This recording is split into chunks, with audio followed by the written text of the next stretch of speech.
Hey everyone, Eric Watson here, freelance writer, player of games, writer of words, recorder of videos, and tabletop role-playing aficionado. Welcome to another DM's Guild review, my written and video review series. We take a look at the adventures and supplemental material at the Dungeon Masters Guild website.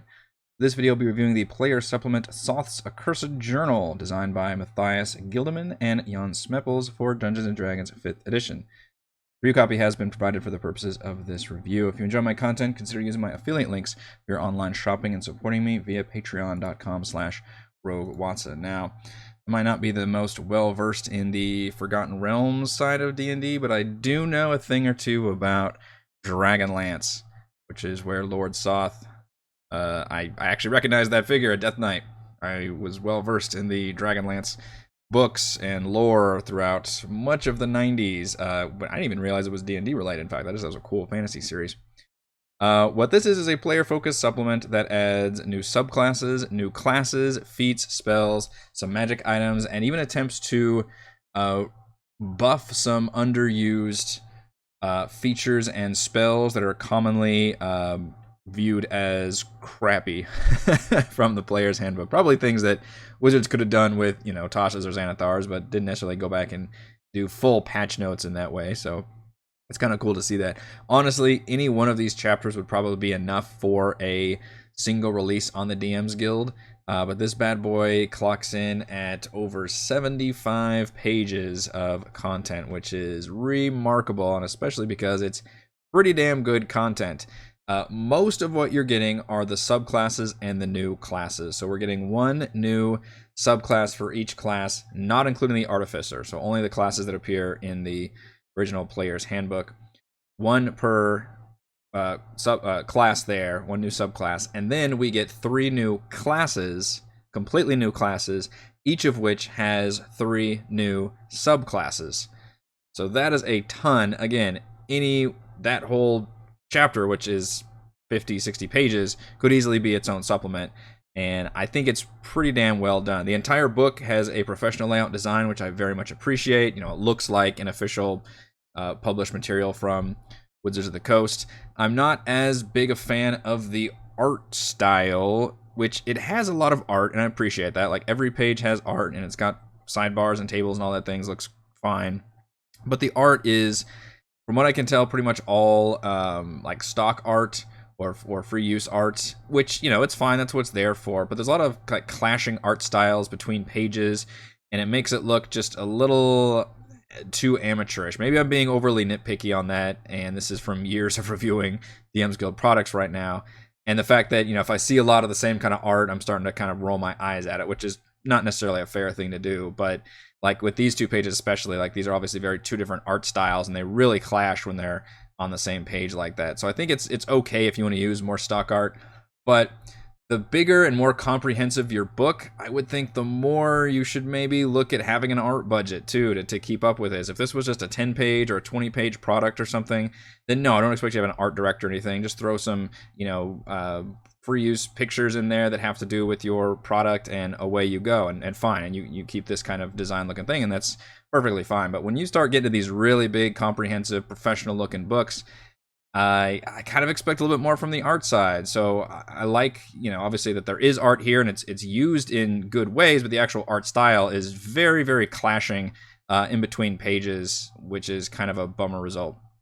So in terms of the actual content, though, it's damn good. This is, it follows the line of so-and-so's thing, which Wizards has been doing for a while now. Xanathar's Guide to Everything, Tasha's Cauldron of Everything, Van Richten's Guide to Ravenloft. It's always from the personality of a book. It keeps things very personable, and it always includes little sidebars or, introductions or things by those in-universe characters, which is pretty fun.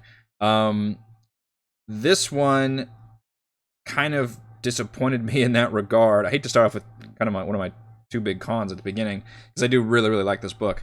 It has kind of a weird dual sidebar narrator thing going on. So you'd think, okay, Soth's Accursed Journal, this is either going to be stuff that's literally from Lord Soth, and it's going to be a bunch of evil, dark-themed stuff, and then whoever, got the journal is going to be the one commenting on it, or it's going to be information that Soth has found, and it's going to be him commenting on everything, making his snide comments.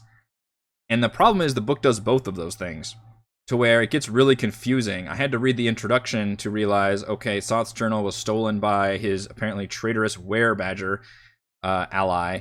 And you get these weird sidebars. At one point, it's like dueling comments where like Lord Soth has written in the margins, and then the other guy writes in the margins like below it. It's almost like I don't know, like the Mean Girls book or something. It just gets a little too goofy. I wish they would have gone either one direction or the other instead of trying to do both those things. It also makes the book kind of lack a cohesive theme, because I was thinking, okay, Soth's Accursed Journal, like this seems like a book of, maybe evil subclasses or just general dark theme, like Demon Hunter, where you infuse yourself with the power of demons, use a Warcraft reference or something. And that's not necessarily the case. Now, I do like a lot of the content here. It's a good list of fun classes and subclasses, but they're not all like evil. In fact, like the Bard is straight up like healing themed, College of Faith, and the Paladin's Oath of Protection, which I had to do a double take and make sure Oath of Protection wasn't already one, and it's sure enough about like healing and defense. So it doesn't really necessarily have a theme of, and really a lot of them don't have anything to do with being overly evil. The only thing I would probably that might fit the Lord Soth theme is the Cleric Undead domain, where they kind of have more control over the undead, and that's just about the only thing. So it's kind of lacking in that thing. And same thing with the magic item spells and feats. They don't necessarily have to do with any of that. Now, this is a good supplement book. I got all my negatives out of the way first, unfortunately. This is a really good book. Maybe it doesn't have that cohesive theme that a lot of other player supplements do, and doesn't quite nail the narrator tone where I feel like I'm looking at Soth's journal or I'm getting comments from Soth. I'm getting a variety. But what's here is really, really fun. So quickly, we'll go over some of my favorite new subclasses, which I had to write down because of these. Anytime you get a product that's over 50 pages, I got to make a bunch of notes whenever I do my written review and this video review. So the Barbarian Path of Focused Fury obviously builds off Rage, but in this case, it uses a cool mechanic where it counts the number of rounds, and your Rage damage die, which is, I think, 2... you do a +2 damage at the beginning, and I forget how it scales in normal Barbarians, but this one is every round you actually build that damage up, and there's a certain cap based on your level. But that's kind of a cool idea where you're actually tracking rounds where you get stronger. And then at 10th level, your critical range gets longer, like more likely to get a crit if you haven't crit before. So you'll get, first you crit on a 20, and then if you haven't crit in a round, then you'll crit on a 19 to 20, then 18 to 20. Basically keep going until you have a better chance to crit. And yes, definitely combo that with a half orc for their savage criticals for a very, very nice idea. As I mentioned, Bard College of Faith is healing, Cleric is undead. I really like the Druid water form because that's something, normally can't do with Druids, and that could be a very cool theme in a class. You can transform yourself into a watery form. I literally picture that episode of Futurama with the water creatures, and he drinks the bottle, and it's a whole race of water people on that planet. This is kind of similar to that, where they can literally transform themselves into just a puddle of water and just kind of use that as a water camouflage. You can also envelop your allies at a higher level. Basically, it does the cool thing where you start off with the ability at 3rd level, which in this case use a wild shape to transform into water, and then you build upon that and gain new abilities as you level up. The Fighter Duelist, I'm always looking at Fighter to see what can you do to make Fighter more interesting, because they just don't have a whole lot of things baked in at the beginning, so a lot of that hinges on the subclass. And the Duelist does a pretty cool job, and I love the term stance dancing. Stance dancing. I could say that a lot. Stance dance. Every time I would use this ability, I would absolutely yell stance dance with probably some jazz hands involved. But you can essentially pick a couple of these stances, and then whenever you are engaged in an enemy one-on-one with no other enemies within melee range, you can go into one of these stance dances, which is you get a huge bunch of AC, or you can force them to make a save and just attack you, and do a bunch of cool one-on-one things that are kind of similar to the way Compelled Duel works, but baked into a class system. So very, very neat idea there, and that's a good idea of how to make Fighter a little more interesting. The Monk Forbidden Way can clone themselves, and the clone can basically do attacks with you, but it only has a few hit points, and when it dies, you actually take damage. There's a couple things whenever you do your abilities, and either you miss, or it gets destroyed, or saved against, or something, then you actually take the damage. So you're kind of doing this risk-reward hellish thing. You've got kind of a Burning Hands type thing you can do. And then your fists become enveloped in hellfire, and then you can do extra damage, fire damage, but if you miss with that attack, you do that fire damage to yourself. So that's all kinds of neat ideas there. Paladin of Protection is pretty boring. Ranger Elemental Archer is awesome. I can't believe this isn't a normal Ranger subclass. Kind of similar to the Arcane Archer, which I believe is a fighter subclass that was added at some point, but you can choose a couple of these elemental arrows that all have different effects. There'll be like a rain of arrows, or a freezing arrow, or just one that sets them on fire. The lightning one, of course, is the classic, transforms into a giant lightning bolt that goes through, basically transforms all your arrow attacks into something cool. And then later on at 11th level, you gain different abilities that kind of have to do with those elements, although it gets a little crazy. Like you can straight up fly with like fiery wings for a minute or something. So that's pretty neat. But I like anything that makes archery cooler, which Rangers should absolutely get. Road Toxicologist is a really great, because I think the poisoning system with the base game of 5e is just a little not exciting and not well like organized and spelled out. And this one does a great job of doing all of those things. It says, hey, whenever you draw your weapon, you can instantly lace it with poison, and then here are the poisons you can use. Your poisons can either, and they all have to do with a con save, and they either become poisoned, they become silenced, or they have their speed reduced. And that's a pretty simple system, basically. Instead of having to do all these extra, gathering herbs and everything, it's like, look, you can lace your poisons as soon as you take out your weapon. It doesn't require action or anything, so you're not screwing your action economy over, and it does these simple things. And then later on, you know how to brew actual poisons that you can then, give people and have all these hilarious hijinks as you try to actually give them, vials of poison. The Sorcerer Temporal Magic is another great idea of taking what could be a complicated system, in this case time magic, and generally making it a lot easier. In this case, you can cast like haste or slow using sorcery points. Or you can cause somebody to have to re-roll a d20, and if it's 11 or higher, then you can make them you roll a d20. If it's 11 or higher, then you have them re-roll that roll. I'm explaining that badly, but you probably understand. It gives you kind of an extra, almost like a divination die type thing. So it explains something that might be more, advanced concept, which is time magic, and makes it like, look, you can get the occasional re-roll off. You can better at doing haste and slow. You use opponent's action to restore hit points, because that's like you going back in time and, preventing the damage or healing, whatever. It works. It works just fine. Warlock Legion is, you'd think it'd be a creepy one, but it's actually just about like crowd control and charming, and has an interesting feature where as long as you don't deal damage, people have disadvantage on you. So you're really like hardcore into the whole like, using non-damaging spells on people, which is kind of cool.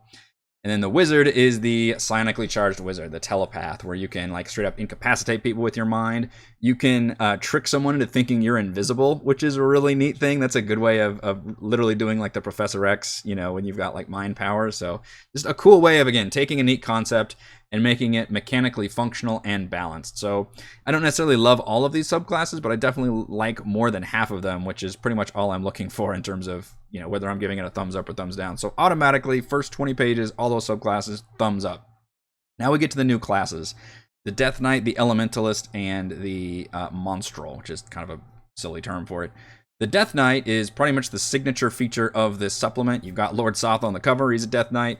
How do we translate that, the classic kind of anti-paladin to a player character class? And I think this is a pretty damn cool way to do it, which is you don't have spell slots, you have soul slots. And you have a number of them. You are kind of a half-caster. You're more than a warlock, but maybe somewhere around the lines of an artificer, a paladin, or something like that. And the way you get these soul slots is you can just long rest. So technically, I guess they kind of work like regular spell slots. You can just long rest to recover them. Or if anybody dies within 60 feet of you, you can basically walk over within 5 feet of that dead enemy within, it specifically says 18 seconds, so I guess 3 rounds. Walk over to them and harvest that soul, in which case you replenish that slot and you heal yourself. So there's an interesting thing where you need to walk around the battlefield and replenishing these souls. And then you can use that to fuel all of your spell casting abilities, which is a really cool thing to do. Obviously, you gain extra attack at some point. And then when you get your subclass, they've got some really cool ideas here. One of them is all about freezing themed. You're the, freezing fright magic. You gain a frost aura. You can use soul slots to summon ice zombies, or eventually, as one of the capstone, it is the capstone, at 20th level, you can summon your own young undead ice dragon. The Realm of the Swearing Spirit, you can transform these souls. I think it's an option. You can automatically just curse somebody with a spirit, basically, and they all have different debilitating debuffs on them, which is pretty cool. The third one I was less enthused about, the Vengeful Vision, because you have to track your own health percentage, which it's an interesting concept, but one I think works better for enemies. It's almost like a classic JRPG boss fight or something, where an enemy can gain new attacks as they get injured. or new moves or something. Same thing with, I guess, not necessarily JRPGs. Video games in general do this too. In this case, you gain new abilities and features when you drop below 75%, 50%, and 25% hit points, which is an interesting concept. I haven't seen that before in a player class for D&D 5e, but it also feels like they'd be a little fiddly to keep up with. But you gain cool things. You can like move through the ethereal realm or teleport behind enemies or do something as you get lower in life. And then on top of all of these things, every couple levels you also gain Blessings of the Grave, which feels a little too much given how cool this class is in terms of you're harvesting the souls. You've got all these cool subclasses. And in addition to that, you've got what almost feel like Warlock invocations, but are a little bit more powerful than that. You just don't get them as much. I mean, one of them is literally you can just hover permanently above the ground, and you get a hover speed of 40 feet and can cast Tensor's Floating Disc at will. That's just one of these with no level prerequisite at all. Some of them are you gain like 2 soul slots instead of 1 whenever you kill somebody. One of them is you can possess corpses, which has all kinds of out-of-combat uses that you can probably see. So this one feels like maybe they need to be tuned down a little bit because they feel like a little strong on top of everything else. But otherwise, I think it's a really fun, cool class that does not feel like just a straight-up anti-paladin. It feels like its own class, which is really, really cool. The Elementalist is basically a sorcerer or wizard who is, themed around a certain element. In this case, acid, fire, lightning, thunder, or cold, and you choose one of those 5 at first level, and then at second level you choose what your primordial resolve is. I was less enthusiastic about this one. A lot of the abilities kind of overlap, especially like all of them at 15th level. People just have disadvantage against your spells that do that damage. They just kind of replace the elements with different things. Although not all the cases. A lot of them, especially the early levels, it's always something different. Like when you deal cold damage, you can restrain them. If you deal fire damage, you just deal that much more damage, I think. If you're doing lightning, then you can prevent them from taking a reaction. So there's a little bit of difference between them, but they're kind of like the same, just different whatever element you're using, and obviously the different spells you're using. The one interesting subclass you get here is the Dualmancy, which allows you to take a second elemental affinity and then kind of twin them together, and there's all kinds of combos you can do as long as you're casting like one or the other. So that's kind of a neat, if you've got a feature of a character that's using like twin elements and joining them together, I think that'd be a neat one. But the other ones didn't necessarily interest me. And I feel like this is the weakest of the 3 new classes, just because you could probably just make a sorcerer or wizard using those kind of, spells and pretty much end up with a similar feature, I think. The Monstral is a way to basically turn one of the subclasses is a way to turn a werewolf into a player class, which is admirable, because I think the way it's written in the book, there is no good way of doing that if a player actually becomes, bitten by a and contracts lycanthropy. Like, do you just give the way that, player character sheet to the DM and say there's an NPC now, or do you try to work with that as a curse, or is it like a power they can activate? Like, how do you balance that? And this attempts to basically make it a power they can activate. It's very similar to like entering a rage or entering a wild shape, kind of a cross between those two. And you gain a lot of new abilities. You're kind of a half caster, and a lot of your spells have to do with disguising yourself or manipulating others. But in this case, as I said, only one of the subclasses is actually a traditional like lycanthrope, and it says you can actually replace. It shows werewolf here, but you can use were-bear, were-tiger, whatever you want to use.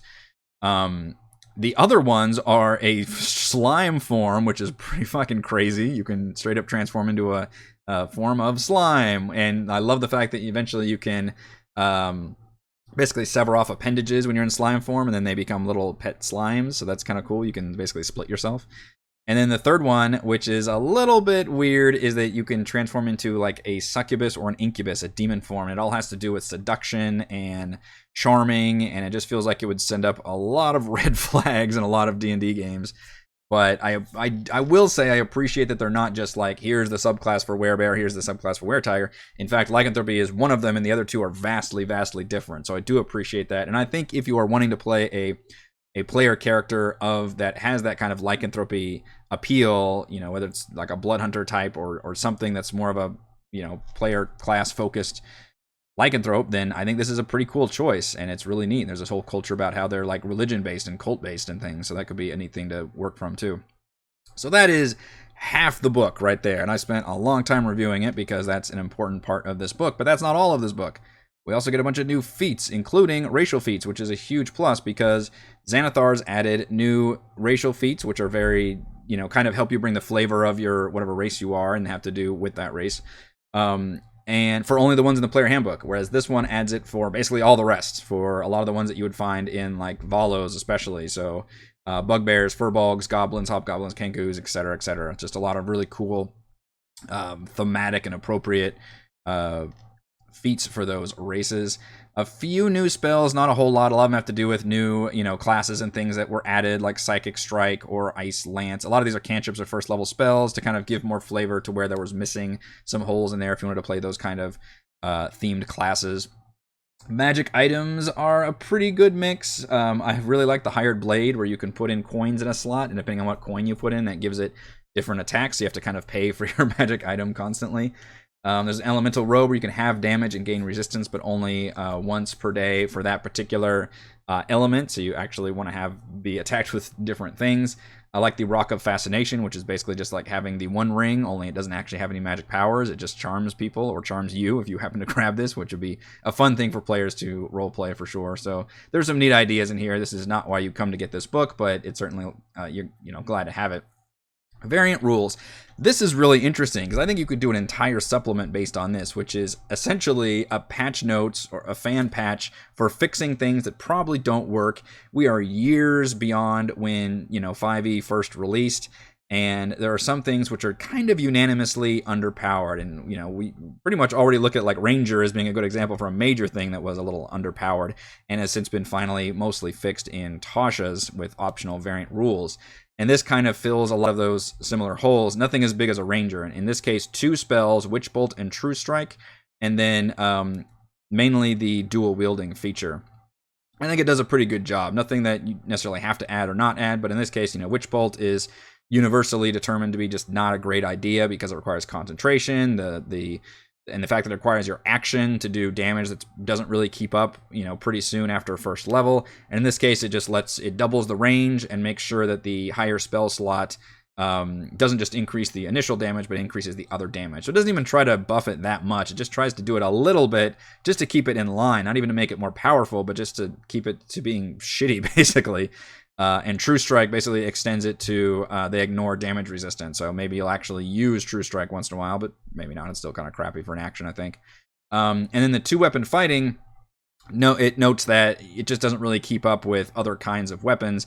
In this case, it fixes the fact that if you take 2-weapon fighting as a fighting style, and or if you take dual wielder as a feat, it adds different things. One of them is you don't have to use your bonus action anymore to actually make that additional offhand attack, which is big because it frees up your bonus action.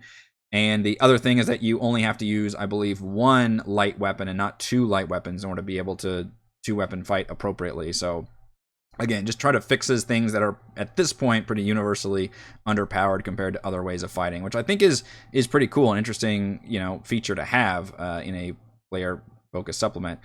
And then chapter 5 is just a brief chapter on how to roleplay an evil character, which, this is what made me think of, this is called Soth's Accursed Journal, and you'd think would be about, dark, evil themed characters, and certainly the Death Knight is that.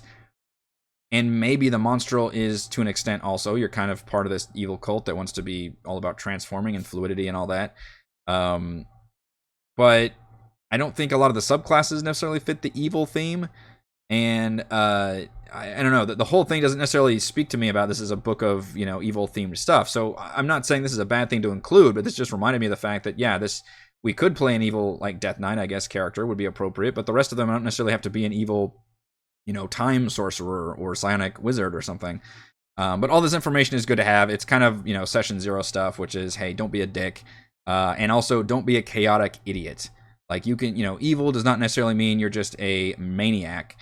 I mean, hell, even serial killers aren't like usually insane maniacs. They're, plotting and they've got all that shit hidden away. And mostly evil just means you're selfish. Like you're just in it for yourself, or you've got grand plans and maybe you are, it's the needs of the many outweigh the needs of the few could be, considered, like a Thanos or something. So you could really get into it with how to play an evil character. And I think there are right ways and wrong ways, but the most right way is to make sure that you talk to your group and your players about your intention and don't just spring that on them in the context of, the middle of the campaign. So that is what you're going to get with this gigantic supplement and this gigantic review, of which I'm going to wrap up by going over my pros and cons for Soth's Accursed Journal. Pro, professional layout and design. It looks like a good book. Art aside, which we'll get to in my cons, absolutely looks like an official 5e book product, and that's always very nice to see. Pro, the Death Knight is a compelling new class with a unique soul slot spellcasting system. That is pretty much the trademark feature of this book, is that new class. If you just want to buy this book for the Death Knight, I think you're going to find a lot of other stuff to like. But the Death Knight, I think you are not going to be disappointed in. It's a very, very cool feature and a neat class idea.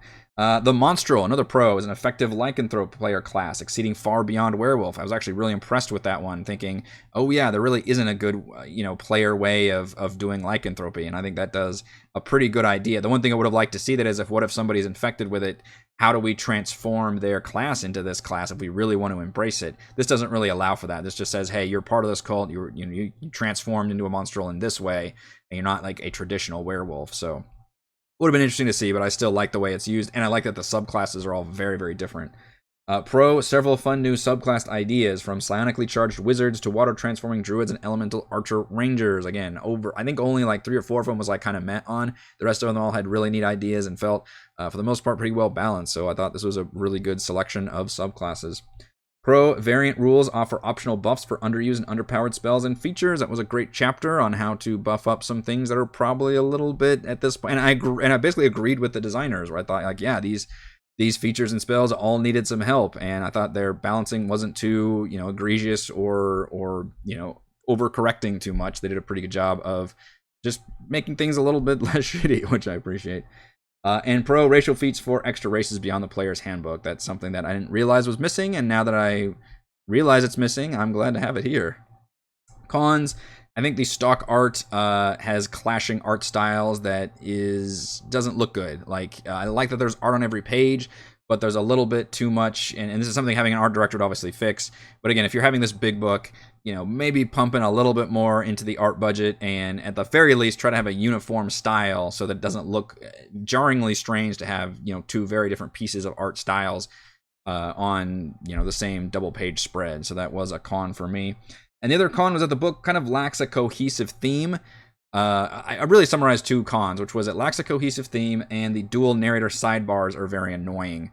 Usually I like the flavorful sidebars where it's got the, the in-universe characters commenting, but here I just found it strange because it's 2 different voices and none of them are annotated. So it took me literally until it was 3/4 of the way through the book before I realized, okay, this is Soth's sidebar and this is whatever his Werebadger minion sidebar is who betrayed him. And they're kind of bickering back and forth, and there needed to be just more information about like why, one is saying one thing and one is saying the other, and who's, this is Soth's content, or is he commenting on his own content? Like, what is going on here? It was very confusing. And then the lack of the theme is that I came into this thinking, okay, it's an accursed journal from this famous Death Knight. It's going to be a bunch of evil, dark themed stuff, and that's not at all what it is here. It's still very good content, but it's just not really themed in any kind of way other than, hey, here's a bunch of good, player-focused content that we came up with.